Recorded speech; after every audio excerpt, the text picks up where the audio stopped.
Ads heard before, during, or after the podcast are not endorsed by Paranormality Magazine or myself unless voiced by me personally. All other ads are pre-recorded, inserted by ad agencies, and are not under our control.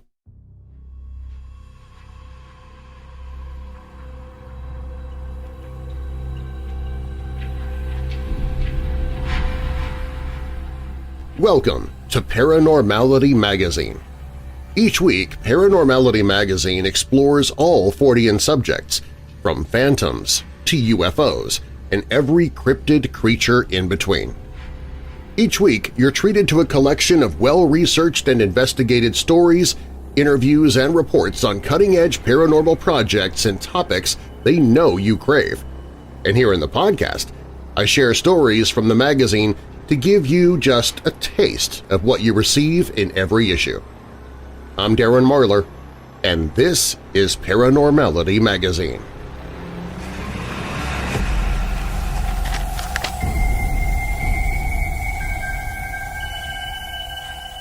So you think your house is haunted. Congratulations! You probably have a lot of questions. You may be wondering why your house is haunted, but it would behoove you to also know how your house is haunted before speculating the why. There are a number of different ways one can experience paranormal activity, and asking why and how can help you get to the root of the haunting. All things considered, paranormal activity can simply be defined as energy happening in a place or manner that it shouldn't be happening. Your house, for instance. Your house is not haunted if you find an air vent over a cold spot, you're feeling nauseated and happen to live across from a power plant, or you have a psychological condition that produces hallucinations, or are experimenting with drugs. If dishes are flying across your kitchen, or a see-through person is standing at the edge of your bed staring at you, these are some telltale signs your house is indeed probably haunted. But first, never underestimate the power of debunking. Much of what may be considered paranormal may also be just the energies brought forth by architecture, atmospheric conditions, and pareidolia. Our brains and bodies in and of themselves are fascinating things that can produce fascinating interpretations of what may be otherwise benign scientific situations. Try to assume the energy in question is benign. It's a raccoon in the attic, an open vent, a leaky pipe, before assuming it's a full-blown demonic possession. More on that later. Let's start by breaking down some of the most common types of hauntings with some basic paranormal lingo. Poltergeist activity. Literally noisy ghost in German. Cupboards open on their own, books fall off a shelf, or perhaps slime drips off the ceiling. If all other natural phenomena can be debunked, like you're not experiencing an earthquake or bad plumbing, you can probably assume something supernatural is going on. There's ample research out there suggesting the person experiencing the haunting themselves could be the poltergeist agent. That is, he or she creates the phenomenon with unconscious psychic proclivities. Dr. Barry Taff has an excellent book on this called Aliens Above, Ghosts Below if you want to further study this type of phenomenon. I'll leave a link to that book in the show description. Residual haunting, also known as stone tape theory. This refers to a psychically charged event that is essentially played back under certain conditions. Think phantom footsteps, an apparition that walks through walls without interacting with the viewer, even a feeling of uneasiness in an area where someone was murdered. Nothing conscious is attempting to contact the witness. The environment literally sucked up whatever sudden or repetitive energy happened and spewed it back out.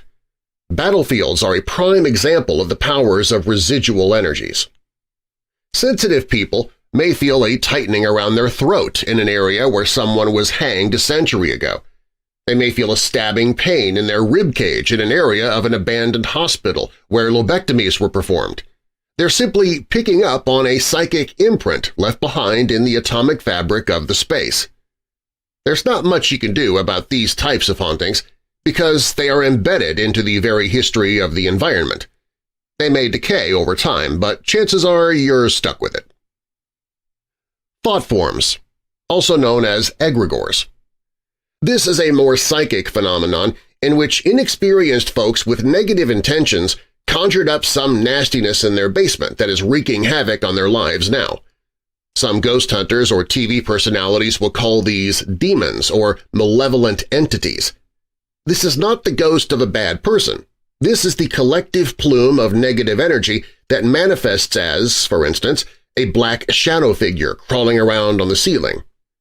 These are contaminated, collective manifestations brought forth by inexperienced ghost hunters provoking a space, or kids with Ouija boards who don't know what they're doing. There's no need to personalize these energies, as they were never human to begin with. It's similar to a residual haunting, but there is an element of ancient occultism that warrants additional research. Mallory Kwasinski's book Making Friends with Ghosts offers a unique perspective on the egregore phenomenon. I'll link to that book in the episode description as well. Synchronicity. This is a divine coincidence that something from the other side has manipulated the environment in such a way that you know it is a sign that the person or animal is making intelligent contact. These are the beautifully spooky occurrences that puzzle us to our core and make us say things like, "You can't make this stuff up." Synchronicities can indicate the presence of guardian angels. They are highly personalized, subtle yet profound, and offer a hint at hidden laws of collective consciousness. The Synchronicity Key is a fantastic book by author-researcher David Wilcock that can shed more light on this beautiful phenomenon. Link in the episode description. A Class A intelligent haunting. This is the stuff of Hollywood and lore passed down from generations. This is Grandma walking through the living room and disappearing into the TV set 6 months after she died. This is the best friend from childhood who called you after you had just attended her funeral. This is the figure in the SLS camera who waves at you while simultaneously saying hello in the spirit box while simultaneously kicking the bottom of your chair. It may very well be a one-time thing, but it will leave a lasting impression on you for life. This is a conscious, intelligent, purposeful connection from the beyond. If you see this kind of stuff on a daily basis, not only is your space potentially haunted, but you may potentially be haunted as well. You might even have some psychic medium abilities. Now that we know the how of the haunting, let's walk through a scenario together to see if we can A. debunk the occurrence, B. identify the type of haunting, and C. figure out what the heck to do about it. You've noticed a chair in your basement seemingly tips over on its own. In fact, you've seen it happen yourself.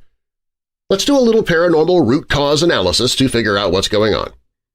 Is there an air vent present and the chair is blowing over? Is the floor crooked, or is one of the legs broken? Is there an animal in the basement knocking it over? Suggesting a benign, non-haunted situation. Does it only happen under certain circumstantial conditions, that is, at night, on Thursdays, or after you had tacos for dinner? That might suggest a residual haunting. Does it only happen in correlation to a family member's presence and/or an emotional outburst within the home? Suggesting poltergeist. What's the history of the chair? Did it belong to your great-grandmother? Did you find it at a rummage sale? Did your dad build it? Suggesting residual but perhaps synchronicity depending on the circumstances, like if it falls over on what would have been her birthday, etc. When you witness the chair fall over, does the environment change? Is it cold? Does your skin feel prickly? Suggesting residual but possibly intelligent if further interaction amps up. Let's videotape that sucker on night vision so we can see into a different light spectrum. Are there any light anomalies or unexplainable shadows near the chair, suggesting intelligent or perhaps a thought form? Did the previous owner of the house experience anything in the basement, or did the previous owner of the house die in the basement, suggesting residual? Is the house built on a fault line or near water or a sacred historical burial site? What are the geological energies present in the area? Suggesting residual but also could be benign in nature and debunked. Before you call in the ghost hunters, see if you can figure out the nature of the phenomenon yourself. We're fortunate to live in a time where discussing the supernatural is not so taboo, and chances are we won't be burned at the stake for questioning the teachings of religion, science, philosophy, and the very fabric of reality as we know it. If you think your house is haunted, asking how will prompt your brain to compartmentalize the experience into cognitively digestible parts. The how is influenced by process and procedure, not philosophy or rationalization. How did the phenomenon present itself? A repetitive noise? A dip in temperature? A blip of light in an area where no such electrical source exists? If you think your house is haunted, asking why will prompt the imaginative, speculative part of your brain. The why is influenced by awareness and driven by belief, the bigger picture, the desire to connect with something philosophical or theological in nature, like it's Grandma trying to contact me, or the spirit is angry at us for disturbing its former house. I would exercise caution in this regard, as we truly should not project our human feelings on an environment where nothing around you is alive anymore.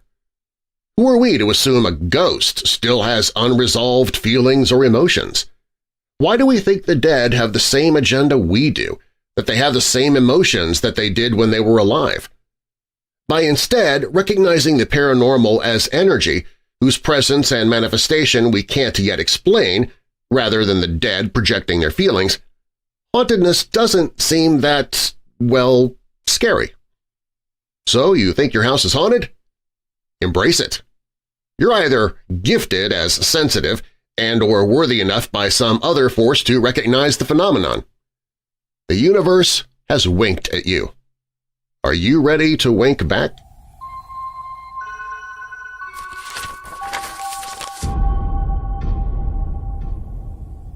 For thousands of years, mythologies and legends around the world have told of powerful, otherworldly beings who descended from the heavens to interact with humans on Earth. Known as the Anunnaki in ancient Mesopotamian texts, these mysterious entities were revered as gods by the Sumerians, Akkadians, Babylonians, and Assyrians. But what if they weren't myths at all? What if the Anunnaki were real, extraterrestrial beings who came to Earth in the distant past and never left?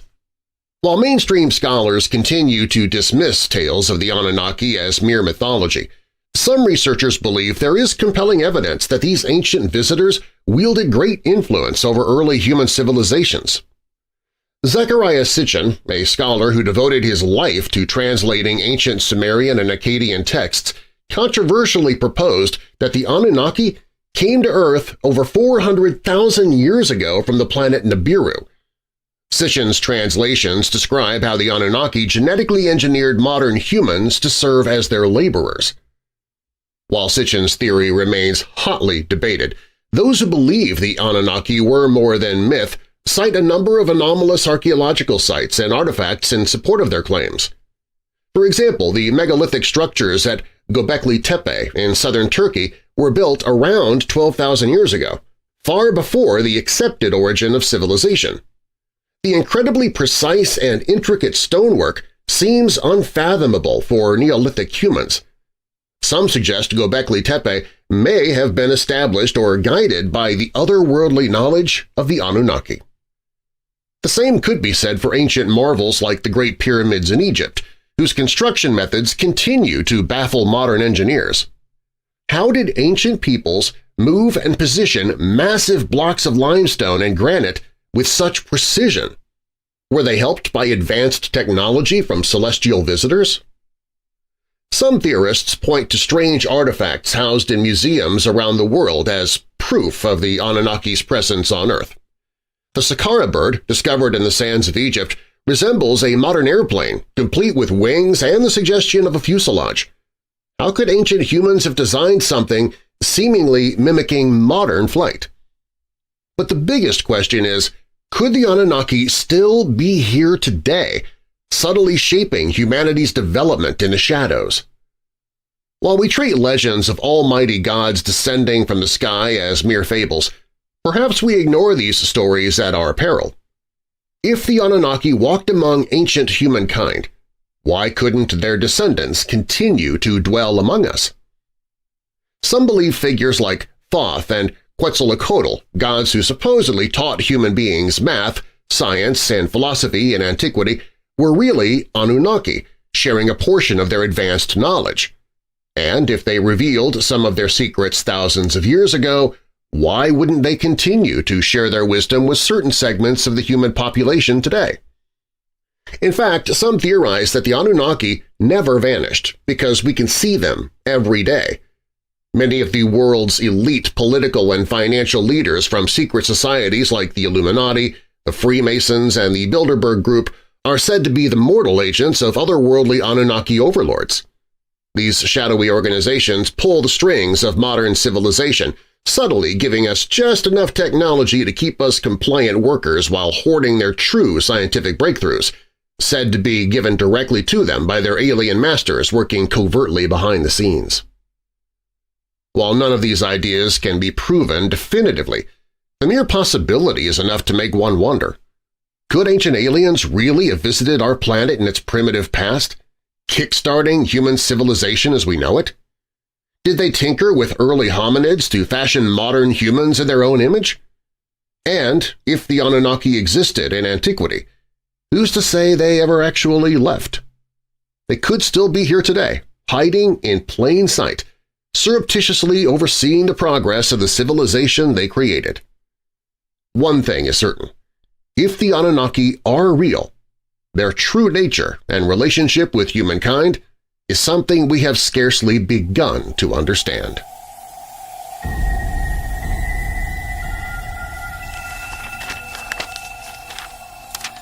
Want more paranormality?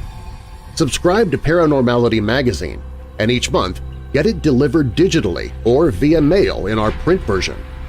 Paranormality Magazine is a collaborative endeavor featuring works from people like you who have a passion for all things mysterious and unexplained. Our goal is the pursuit of knowledge, gathering captivating stories from our own team of writers, researchers, and investigators, as well as from writers such as yourself. Each monthly issue also includes a list of paranormal, horror, UFO, and cryptozoology events around the country, incredible paranormal-themed artwork, articles and writing sent in from our readers, suggested books and podcasts to consume, and more. Visit ParanormalityMag.com and subscribe today for as little as $3.99 a month. That's ParanormalityMag.com. ParanormalityMag.com.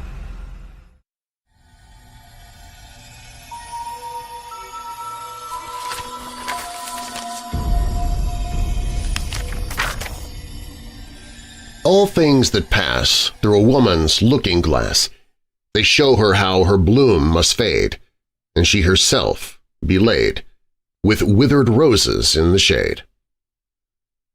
Passing and Glassing, a poem by Christina Rossetti. Have you ever heard the paranormal theory that suggests mirrors can become portals to the spirit world? Many believe that the reflective surfaces of mirrors connect as doorways for spiritual energy to pass through. The potential of this is chilling by anyone's standards. Could our fascination with this haunting idea be a product of folklore and superstitions, or could there really be something sinister lurking beyond the glass surface? The notion that mirrors are connected to the paranormal is nothing new. In fact, it can be traced back as early as 1800 BC to the Mayan civilization. The Mayans firmly believed that mirrors and reflective surfaces were entrances to spiritual realms. Depictions of Mayan deities would often have mirrors painted around them in artwork and throughout religious records. This strong connection between the spirit world and the mirror would later resurface in countless cultures throughout history. What is quite interesting is how many countries and religions recognized a connection between the mirror and the afterlife. This awareness would prompt people to create superstitions to protect themselves from paranormal prospects. A common practice of covering mirrors would surface in Jewish funeral rituals as well as Catholic services. Evidence of mirrors being covered after death can be observed all around the world in places such as China, Europe, and North America. As mirrors became more common in homes and establishments throughout time, so did the superstitions and practices regarding their connections to the afterlife. Many believed that a soul would linger close to the body after death before ascending into the afterlife. It was thought that the mirror could distract the spirit from the path they were meant to take if they caught a glimpse of themselves, ultimately trapping them in the physical world or within the mirror itself. In addition to protecting the deceased, many felt that by covering the mirror they protected the living as well. Some believed that the act of someone dying could summon spirits within the mirror that could possibly capture unsuspecting living relatives. Both beliefs of the paranormal were enough to fuel the superstition throughout the years. Origins of covering mirrors after death can be found in the United States as early as the 1780s, when artist Prudence Punderson depicted the practice in her ominous needlework piece, The First, Second, and Last Scene of Mortality. In this piece that she completed just before her own death, the macabre theme is evident. One can observe her coffin, and just above it there is a mirror covered with a white cloth. Punderson was not the only American to partake in this ritual. With many dead from diseases, wars, and lack of access to modern medicine, funerals in the United States were a regular occurrence. Many families would commonly hold funeral services in their own homes, so this practice was considered highly important to protect the deceased's loved one's soul. The notion of a spiritual connection with mirrors has seeped into the fabric of popular folklore as well. The story of Bloody Mary being conjured in the mirror is a story many might find familiar. The daring tale has been told countless times at sleepovers over the years. Young people take turns passing down the legend in dimly lit rooms, usually illuminated only by a candle. They then try their luck in front of a mirror by repeating her name 3 times, "Bloody Mary, Bloody Mary, Bloody Mary."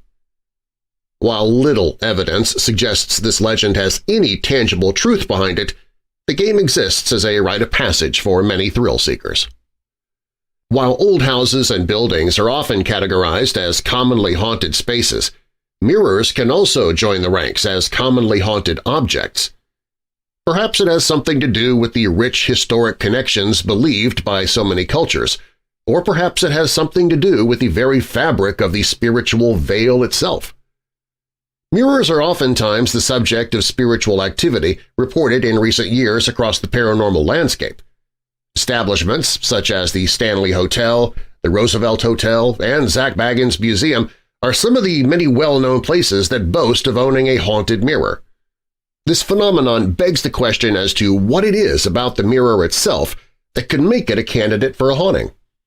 Could a tragic event that occurred in close proximity to the mirror somehow cause the hauntings? Another avenue for this topic rests in the idea that some believe the physical materials are to blame. Solid wood frames are capable of absorbing energy, much like a sponge can absorb water. The wood and silver glass act as conductors that can in turn transfer such energy. While most of us love a chilling ghost story surrounding a mirror, is it possible that we could unknowingly invite the narrative into our own homes? Paranormal activity is certainly not cut and dry in many cases, but mirrors could pose a potential risk when it comes to ghostly home invasions. Some paranormal investigators find that residences with 2 or more mirrors facing one another have the potential power to open a portal. Said portals allow for a myriad of spirits to enter and exit the home, posing a potential threat to whoever resides in the space. Whether or not this is true is certainly up for debate. Personally, I tend to err on the side of safety, so ensuring no mirrors face one another in my home feels like a good paranormal feng shui. Wherever you stand on the topic of these mirror theories, one thing may be easy for everyone to agree on. Locations that exist today with reports of paranormal activity often have something in common. They have mirrors. In many cases, plenty of them. Could it be possible that spirits have an open door to sneak back into the world of the living in this manner? This is certainly an interesting topic to chew on next time you catch your reflection in the mirror. Maybe if you stare long enough, you might just catch a misty apparition gazing back at you.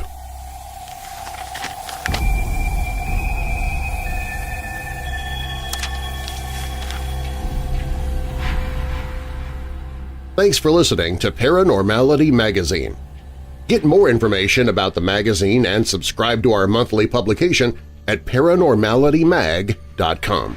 That's paranormalitymag.com, or click the link in the show description. And if you're a researcher or investigator, send us your stories. We might feature you in our next issue. If you have a paranormal podcast, you can add it to our website so our readers can find your show. And artists, if you'd like your work to be featured in our magazine or on our back cover, contact us. Again, our website is paranormalitymag.com. I'm Darren Marlar, and I'll have more paranormal for you next time from Paranormality Magazine.